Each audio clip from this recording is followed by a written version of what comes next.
We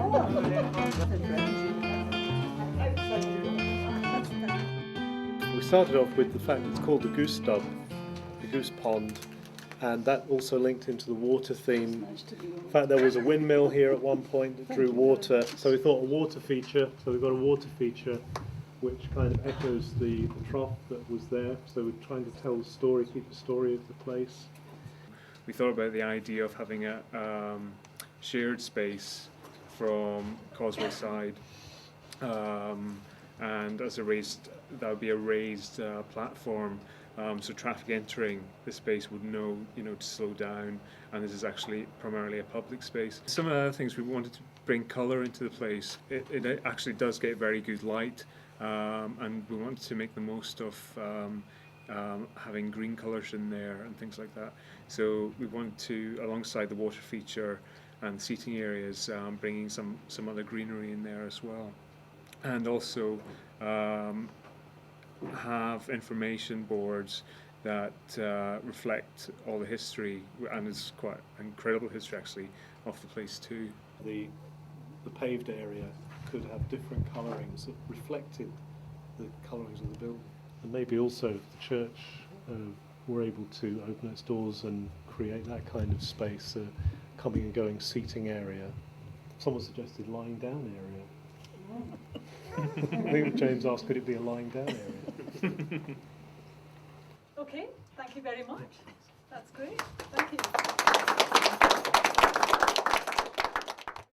One of the big topics of discussion that came up this morning was of ownership, and particularly with the regeneration which they happened around on Nicholson Square, that you can tart a place up, you can make it look nicer, but if it's going to get misused, then it's still will be misused. I mean, the kind of the important historic features all came into light as well, and these were obviously the goose stub, the windmill that was previously there.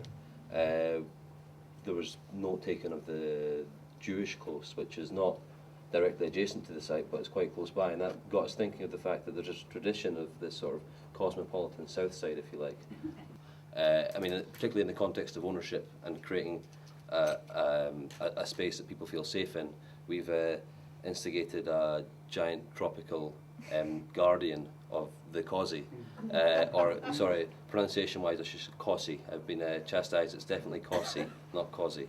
A large tropical animal could be a giraffe that's peering up to the very high spire of the Free Church. It could be an elephant that children could sort of climb up into the body of the elephant, and there could be peepholes that they could look out from inside the elephant that would direct them, or adults, to the rather nice perspectives down Buccleuch Street, up West Crosscausway. The elephant could have a tail that could be a chute for children to slide down, and the elephant could maybe, with appropriate water engineering, could spray out water down its trunk into the horse trough, so it could become an elephant trough. Oh, yeah. The street that goes on to Nicholson Street we took that over, that's pedestrian only now, so that means that this is only traffic.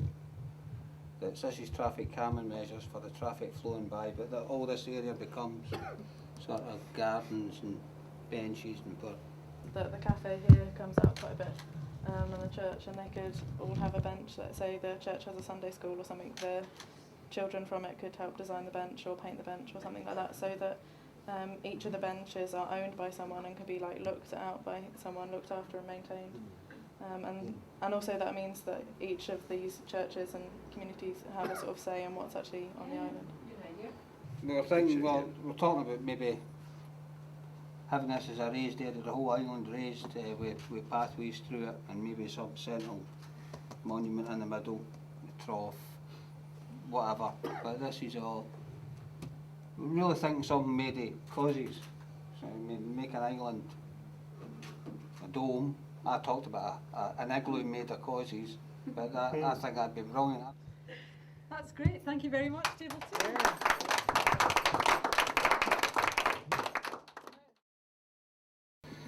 Certainly materiality and the shape of the area, and then certainly of what we call the openings around it, seem to figure quite strongly in this, I think. So the first big move we made was basically we closed off the streets, and West Crosscausway becomes completely pedestrianised. From this point, the idea that you would think you would raise this up, I thought it would be more exciting to level it off and go underground. So the idea of going underground and putting in lit troughs, so that the troughs are there and we're using the idea of the trough and they're set in the ground. Like these are the troughs here, and having them as sort of natural pathways across the grass. We spoke about raising it down back to the way it was and putting down grass, because we felt that people might sit in the space or lie in the space or use the space more if it was grass as opposed to concrete and things. And taking out the pavements and keeping it level but leading gravel paths around the side. We spoke about Anne's ideas of having pillars with lighting or with writing on it about memories or old associations with the space, and also maybe a way that people now that are in the community now can leave comments or leave feedback. But we like the idea of having quite high pillars that frame the view of Arthur's Seat and also play with the angles that are already there. And again, I think that's something that we're starting to try and demonstrate, run out of time, with the totems, that they would start to move across the street as well, so it doesn't simply become about the actual space itself. We're actually starting to look at occupying the space beyond the site itself, whether figuratively or actually. That's it. Thank you very much. Our feeling was, right, let's, so far as we possibly can, stop the traffic. It's no longer a through route. One of the fees, if I can just mention it, because it's something that affects me personally, it's the fact that there's a big fence and a stone wall and goodness knows what between the church and the area we're talking about. And personally, I think that's wrong. It's almost theologically wrong that the church shouldn't have this barrier between itself and the community. So if you had sculptures of, if we reinstated the historical trough and possibly had a horse or some geese there, and they'd be drinking at the trough, but they would be looking up West Crosscausway, which would naturally, when you came along, draw your eye up this very narrow space, and you'd have the view of Arthur's Seat. The raised garden, Do you want to say something yes. about that? Well, just raised gardens separate us from the traffic and the noise, and shrubs rather than trees, because they're more practical. Yes. And that and creates- lighting as well, ground lighting to sort of illustrate the different. I think Marjorie was keen on it being raised planting so that people maybe in wheelchairs or if they were unwell or just not able to bend down would still be able to appreciate the plants and flowers and trees. Oh, I just want to see the trough back. Yeah. I would like to actually see a mural hung on this space and the offices there of the trough and the horse. There were also the talking tubes for the children. Oh, yes. You know, that we thought was quite a good idea. These openings that come up quite separately from each other, but they actually run underground.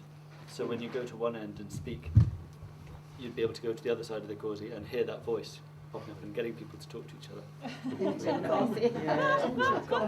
And I think, it might be possible to combine that with some of the history groups have memories of the area, like the horse that used to stop because it got a carrot from somebody in a close, or the drunk coalman, and you could maybe put them in a recording. Or the drink milkman. Yeah. Because I think what came out actually just through discussion was there was a lot of stories about the space and the history, very personal recollections of a lot of the people, certainly in our group and other people as well, that would be good to record in the space forever so they're not lost. That's fantastic, thank you.